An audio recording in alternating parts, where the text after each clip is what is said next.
If you can't, you must. The things that we need or love the most are the things we need to learn to live without. They're actually the things that are restricting our freedom the most. Now, learning not to live, being able to live without them doesn't mean we're not going to have them anymore. We're just learning not to need them anymore. And that is what will provide freedom. Think about it like that. When I talk to people and they tell me, oh, coffee, I need coffee in the morning. Without coffee in the morning, I can't operate. My reaction to that, or at least what I'm thinking in that moment, is if you can't, you must. That's exactly what you should learn, not to need coffee anymore. That doesn't mean you can't enjoy coffee anymore in the morning. It just means you learn that if you don't need it, you don't have that craving. Because what it does, it restricts your freedom. And thereby the quality of your life.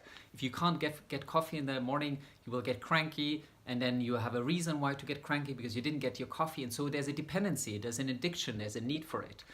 And so that applies to anything really. If you say, I need my yearly visit to such and such island, or that trip, or that event, or that party, or meeting those people, or that reward or that experience, these are exactly the things you should learn to live without it.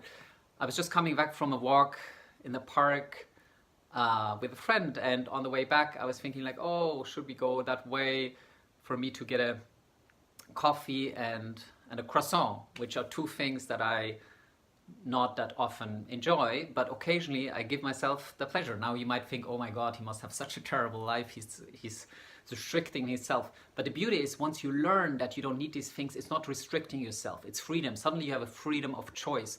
Do I want to have the croissant or the coffee or not, rather than I need the croissant and the coffee.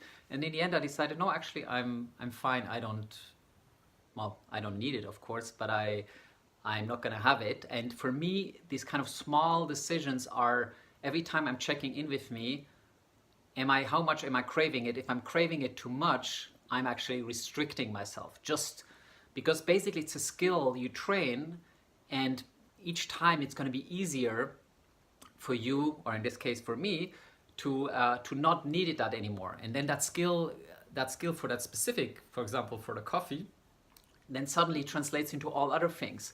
Like one thing I learned when I was in a Vipassana retreat last year, which is a 10-day silent meditation. So you spend 10 days in silence, not reading, not writing, no music, nothing, and you meditate up to 10 hours a day.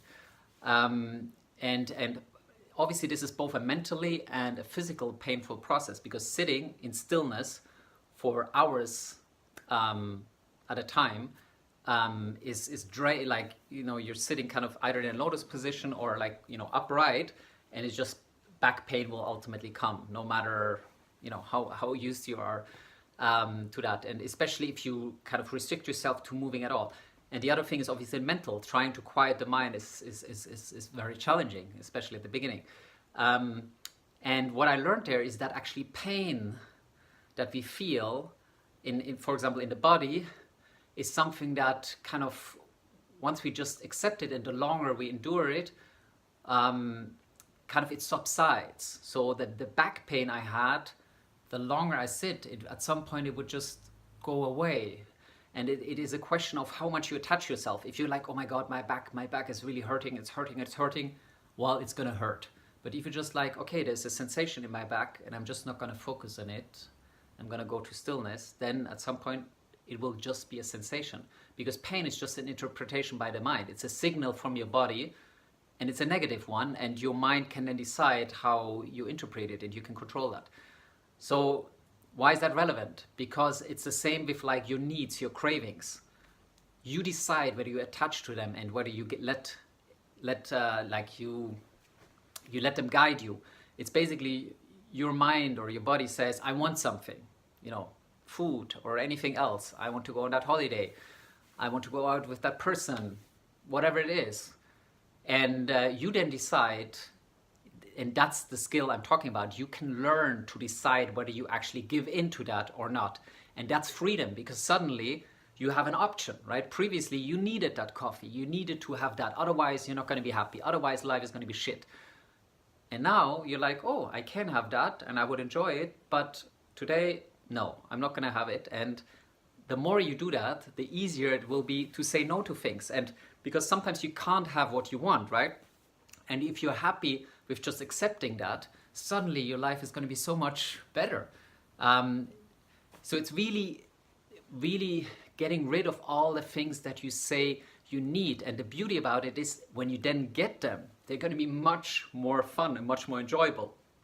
So at the time when you don't get them, for whatever reasons, because you decide to do so or because you just can't have them, you're gonna not suffer anymore, right? So the quality of your life is gonna be better because you're used to, I don't need them anymore, so you're fine not having them.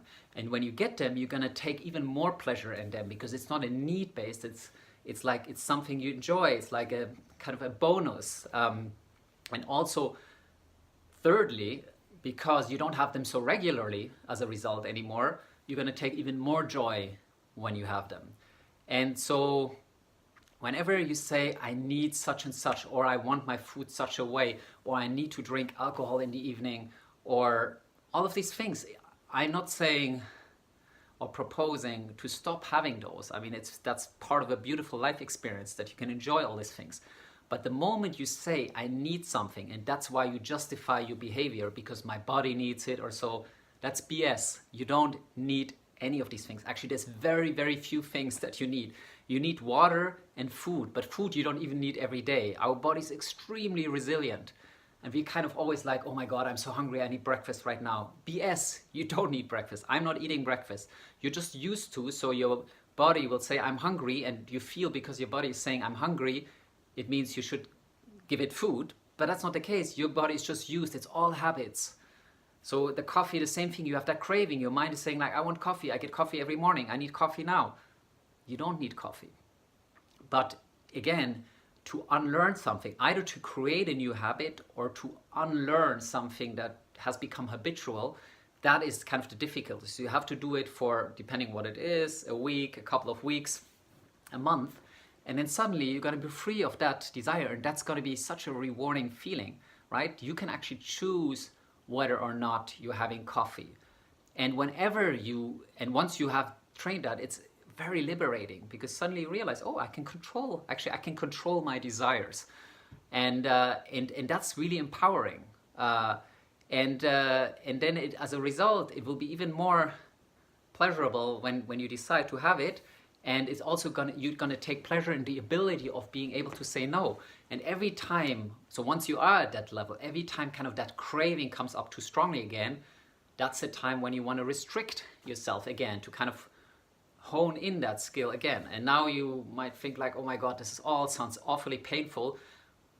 But the thing in life is, the tough things are what creates most value, or the difficult things. Like if you think about your life generally, what brought you to where you were at, usually it's the thing that you invested in, right? In your career or whatever it is.